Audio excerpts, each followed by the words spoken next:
What if the part of you that seems the strongest is actually the part most wounded?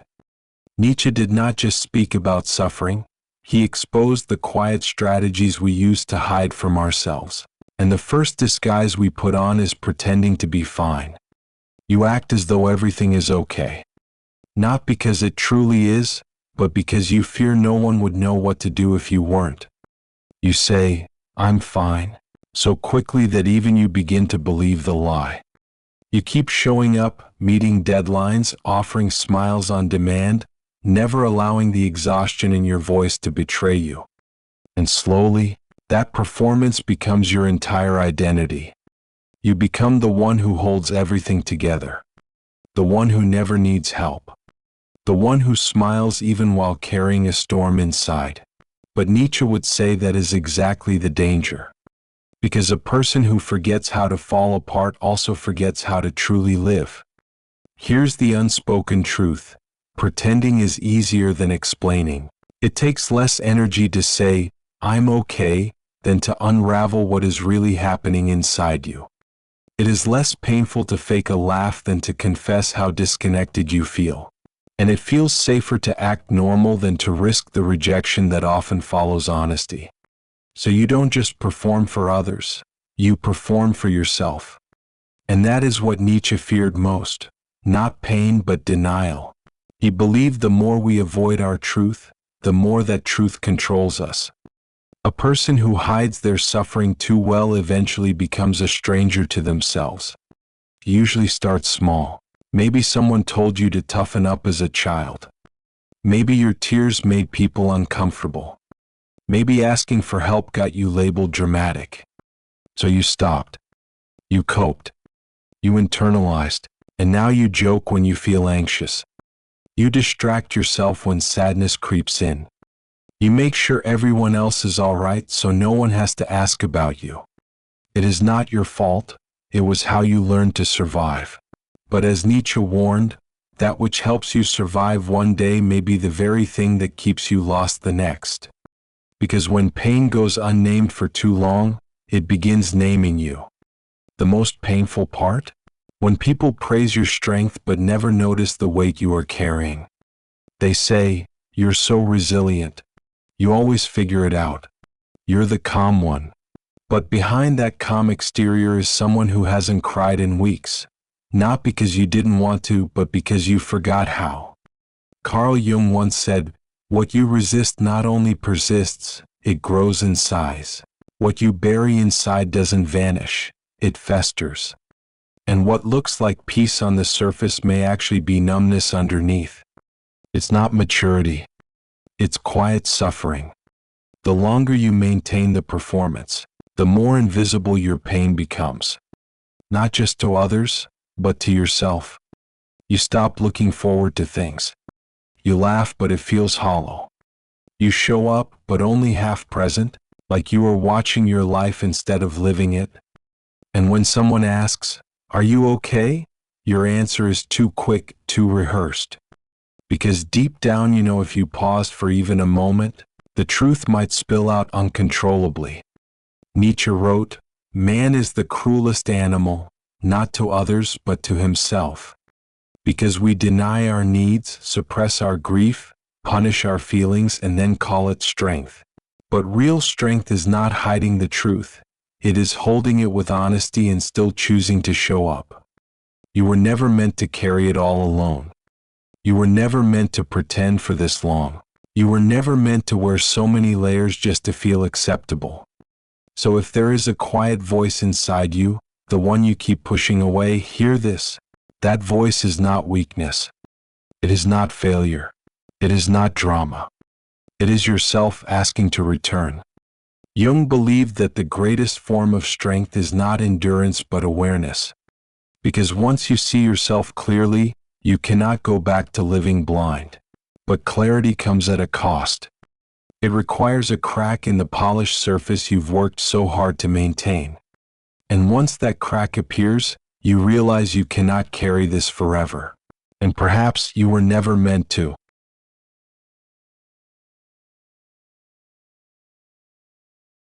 The world believes you are fine, because you trained it to. You learned to hold the tension in conversations where no one asked how you truly were. You kept everyone steady in rooms where you were quietly falling apart. You silenced your own pain whenever someone else's pain seemed louder. And so you taught yourself, don't complain, don't ask, just keep going. Somewhere along the way, strength became your only language. Not joy, not presence, not softness, just survival. But Nietzsche warned that this kind of survival isn't noble. It is dangerous. Because when you hold everything together for too long, you begin to believe you are not allowed to fall apart. You have tried to open up before. You dropped hints. You sent subtle signals. You hoped someone would notice the change in your tone, the heaviness in your eyes. But most people didn't. They heard your words but not your meaning. They offered cliches instead of care, advice instead of presence. And so you stopped trying. Now you have mastered the art of quiet withdrawal. You show up. You nod. You engage just enough to escape suspicion. But inside you are fading, and no one seems to notice. Nietzsche would call this a social illusion, a world where everyone talks but no one truly sees. Because here's what most people miss. The ones who break down easily are not always the weakest. And the ones who seem fine are not always okay. Sometimes the most put-together person is the one who has learned how to bleed without a sound. You have cared deeply. You have given more than you had. You have held others in their storms while your own roof was caving in.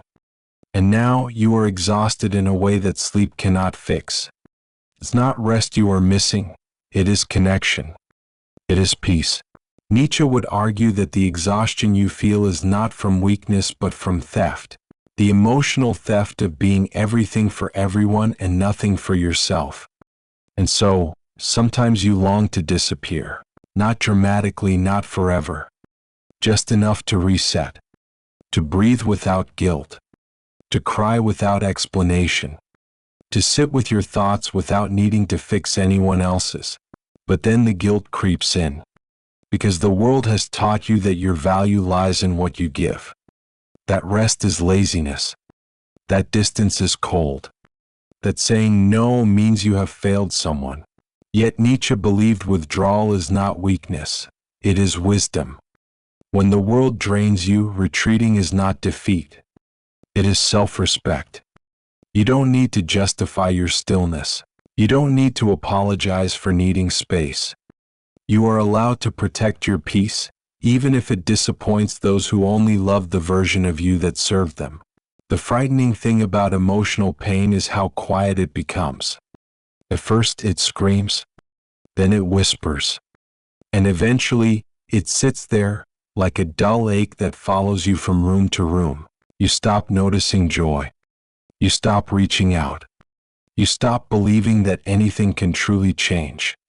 Carl Jung once observed, loneliness does not come from being alone, but from being unable to communicate the things that seem important to you. That numbness you feel is not the end, it is a warning. It is your soul telling you it is tired of being ignored.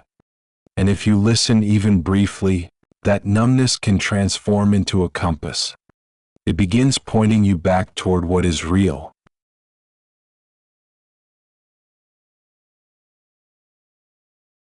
There's a lie you may have told yourself, if I were stronger, I wouldn't feel like this. But Nietzsche believed the opposite.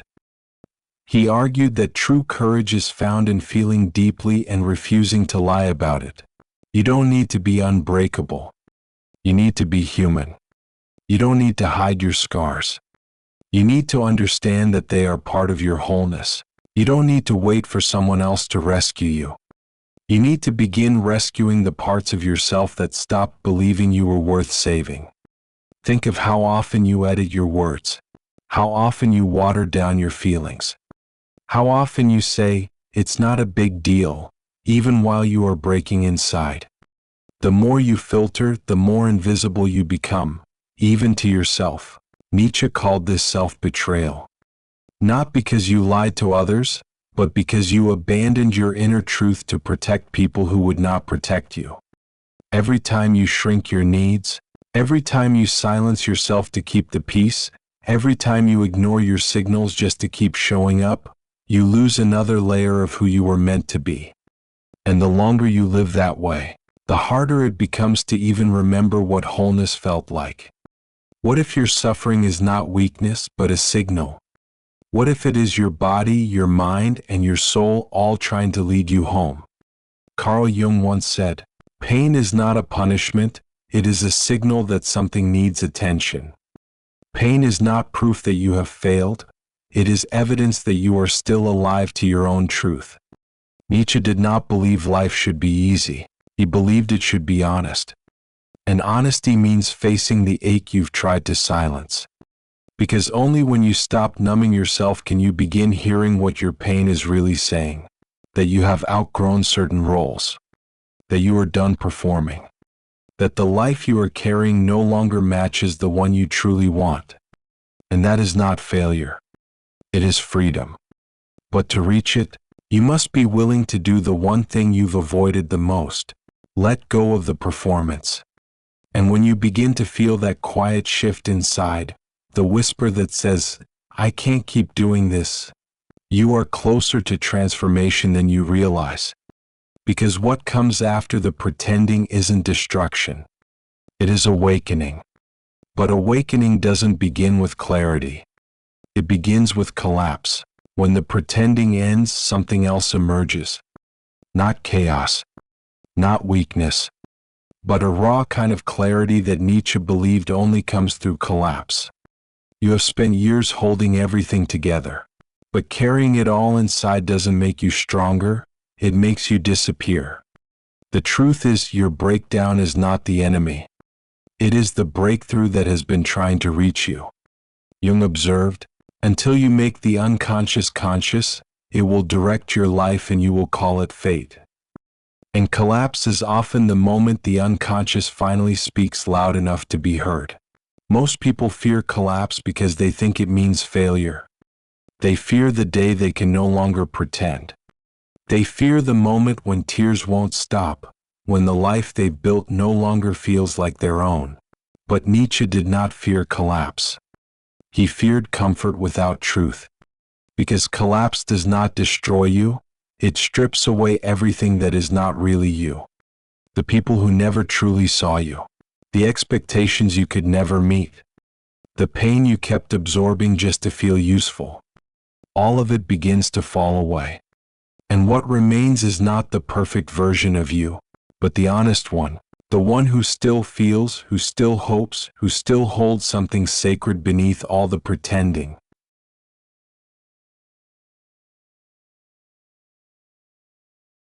There's a difference between holding it all together and actually being held. One is exhausting. The other is healing. But when you have lived in survival mode for too long, even rest feels suspicious. Stillness feels lazy. Peace feels unfamiliar. Because for so long your identity was built around endurance. And now you don't know who you are without the chaos. Nietzsche believed that returning to the self is not dramatic, not loud, not theatrical. It doesn't arrive like a thunderclap. It happens quietly. It shows up in the still moments where you sit with your sadness and don't run away. It emerges when you stop trying to fix everything and allow things to remain broken for a while. It begins when you no longer edit yourself just to feel acceptable. And in that space, the real you starts to appear. Not the version crafted to impress. Not the mask designed to keep others comfortable. But the version that was always there, waiting to simply be. Underneath the tired self is a part of you that still dreams. The one who wanted more. The one who believed love should feel safe. The one who trusted that friendship should be mutual. The one who knew that emotions should never be punished. The one who believed life should feel alive. Nietzsche wrote, "Become who you are." It sounds simple, but it is the hardest task of all. Because it means tearing away every layer built out of fear. It means disappointing people who only ever loved the mask. It means grieving the version of yourself that always said yes, always showed up, always put others first. And it means choosing a new path, not survival but sovereignty. If you've ever been told you are too emotional, too intense, too deep, too complicated, hear this. That is not a flaw. It is not weakness. It is simply misalignment. Carl Jung once said, "The privilege of a lifetime is to become who you truly are." You were never meant to dull your light just to fit into dimly lit rooms. You were never meant to shrink your truth so that others could stay comfortable in their illusions. So if you have ever felt misunderstood, perhaps that was not an accident. Maybe you were never meant to be easy to swallow. Maybe your emotions are not problems to fix, but proof that you still care, still feel, still remain awake in a world full of people sleepwalking. And maybe the reason you feel so deeply exhausted is because you've been shining in places that only wanted shadows. The shift begins the moment you stop pretending. You start hearing your own thoughts again. You notice who disappears when you set boundaries. You see how much of your life has been shaped around being liked, not being free. Nietzsche would call this the beginning of freedom. Not rebellion, revelation. You stop asking, "What do they want from me?" and begin asking, "What do I actually want?" Not from ego, but from honesty. You don't need to be perfect. You don't need to impress. You don't need to be liked by everyone you meet. You only need to stop betraying yourself just to be accepted. Because the person who finally chooses themselves is no longer waiting to be saved.